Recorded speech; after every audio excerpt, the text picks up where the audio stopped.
It's happening. Luke is going home. Huh! But the real question is going to be, for how long? Now, the preview for this week gave us a lot of footage we've already seen before, but there is some speculation still to be had. Especially now that we know 4 men instead of the usual 3 are going to be headed to Fantasy Suite Week. And do stick around to the end. I'll have updates on how I'm feeling about the final pick, and I'm going to make a claim to who I think the mystery proposer is going to be.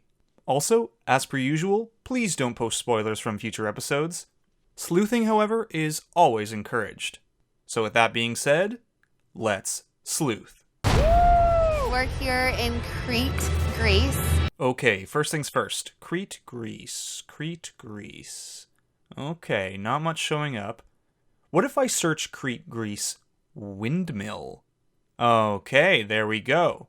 So Greece and the Greek islands seem to have quite a few windmills, so at this point, it's anyone's bet who gets it in the windmill twice. It's Fantasy Suite Week. There's no more secret.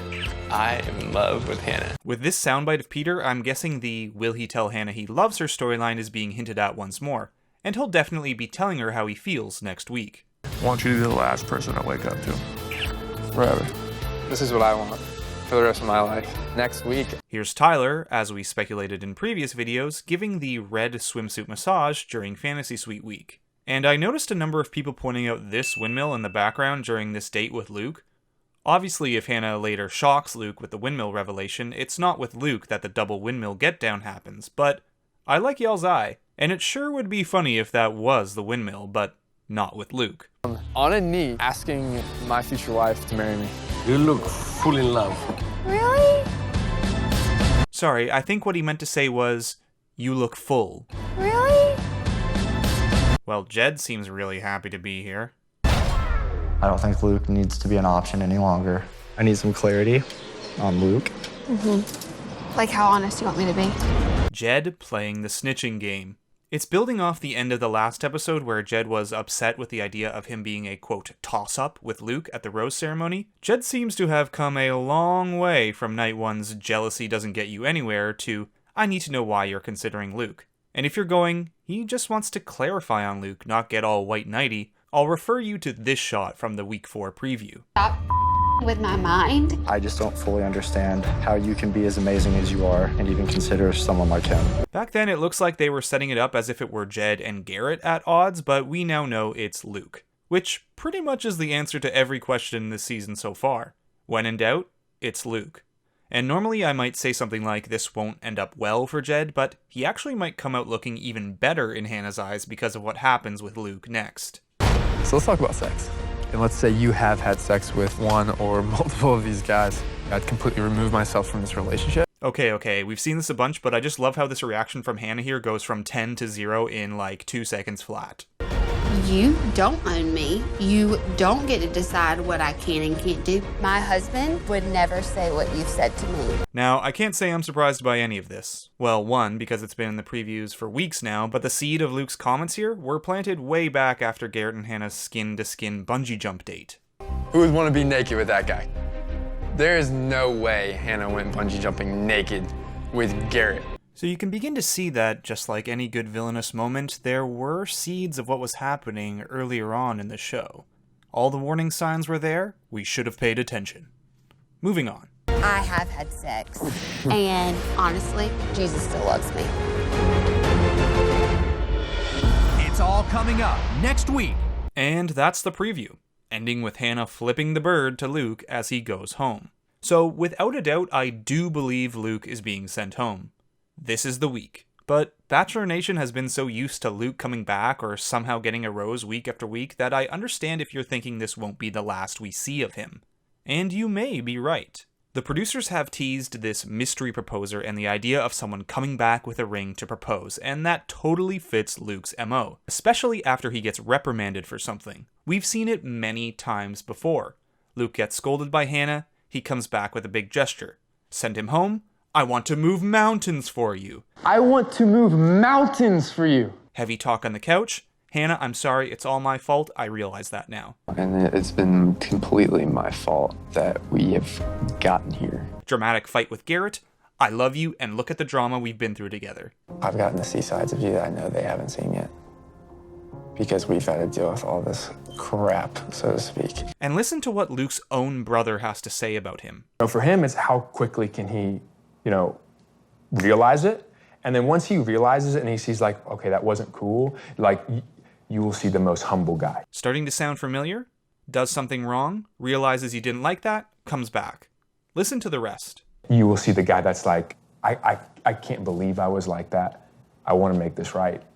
That will be Luke. I can't believe I was like that. I want to make this right. We've been watching this behavior from Luke all season. So when it comes to this mystery proposer, as much as I love the Jed conspiracy, I'd still put my money on Luke. It's just where all the clues point to.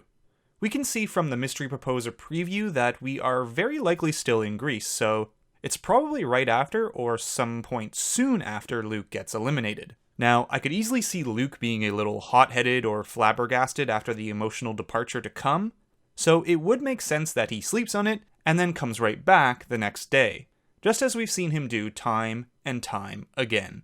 Just like what his own brother says of him. I can't believe I was like that. I want to make this right. That will be Luke. But this time, I think it won't be enough. He finally stepped over the line, and I just think that Hannah's going to be tired. All of the guys have been against Luke, even Hannah has had her reservations. But through this season, her gut has always wanted to keep him around. This Jesus loves me moment will be the final straw. And Luke rushing back and getting down on one knee, it'll be ridiculous. And that's even if he does it, of course. Not to mention that's also if this whole thing isn't a producer fake-out, which I doubt it will be, but you never know. They threw in shots of Colton ready to propose last season, and that never happened. Not to mention the footage of Hannah visiting Colton on his hometown date with Hannah G. Now, I really wish I had more to give you here. Some sort of shot of an outfit or a location that would put two and two together to 100% guarantee that I'm right about the mystery proposer, but I don't. All I have is this. I've said it before, I'll say it again. If it looks like a duck, quacks like a duck, it's probably a duck. So when it comes to this mystery proposer, if it looks like Luke, it quacks like Luke, it's probably Luke. Now that leads me to who I think Hannah will be accepting a potential proposal from and how the rest of the season might turn out. So, I've always been Team Tyler. Peter's been growing strong this season as well, and he seems to be boosting up higher and higher. But sometimes life sucks and we can't have nice things. Jed has always been a frontrunner, and unfortunately that status has always been sullied by the revelation that he has had a girlfriend while being on the show. But of course, Hannah doesn't know that, and neither does anyone else on the show. I mean, apart from Jed. And with these articles coming out, Bachelor Nation being on fire, and this season being filled with drama winning over romance, this creeping feeling has laid inside me.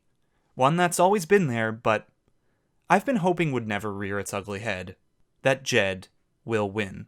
The funny thing is that if this whole girlfriend thing hadn't come out, so many of us would totally be Team Jed. His entire edit on the show would be painted in a different light. And if he went on to win, a lot of us would have been really stoked. And I'm worried he will. Of course, it would mean intense drama and some crazy TV, but yikes. Usually the show shoots for drama with a happy ending. Now, of course, we do have one hope. Tyler, you are our champion. Only you can save the galaxy.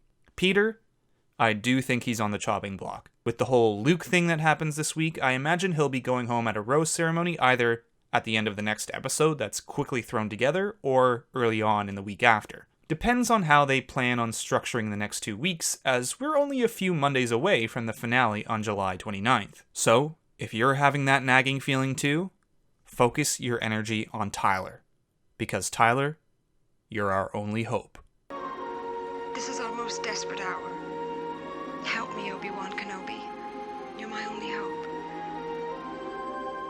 That's it for this Bachelorette preview breakdown for Week 10, Fantasy Suites. I hope you enjoyed the speculations, and if you did, please give the video a like and subscribe.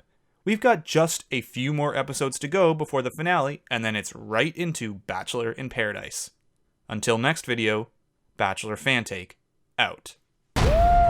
we're here in Crete, Greece, and it's